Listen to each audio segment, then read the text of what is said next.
so happy for him. I was so, that music just, floated throughout the universe. That was fantastic.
Just before that, when jazz was really peaking, he and Monk could go into places like the old Five Spot and play for 6 months at a time. And people would come in night after night, month after month. And that changed in the early 60s.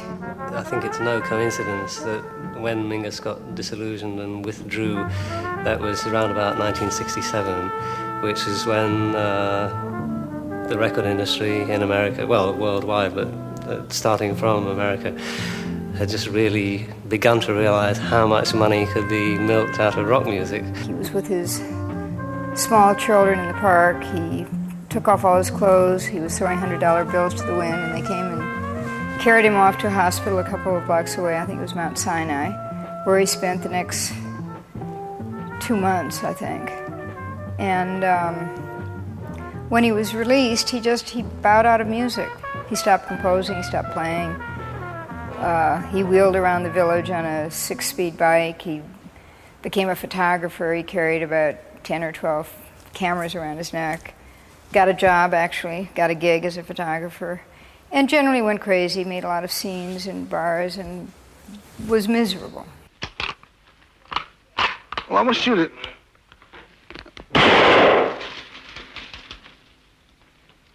A gun. Hey, Tom, you dig that, man? That's not bad for not aiming. My country, 'tis of the sweet land of slavery.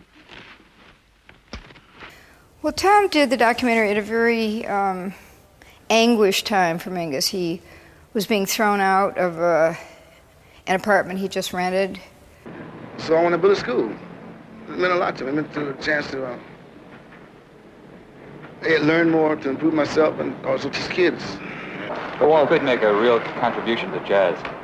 Who could? You could. I don't know. I mean, as a teacher rather than as a straight musician. That's what I wanted to do. I felt that it needed to at least be passed on. And it was a very sad, difficult time for Mingus. I got to leave a place where they're going to dump my stuff in the streets. There's a bass costs thousands of dollars. There's a set costs $700 right there. My whole life is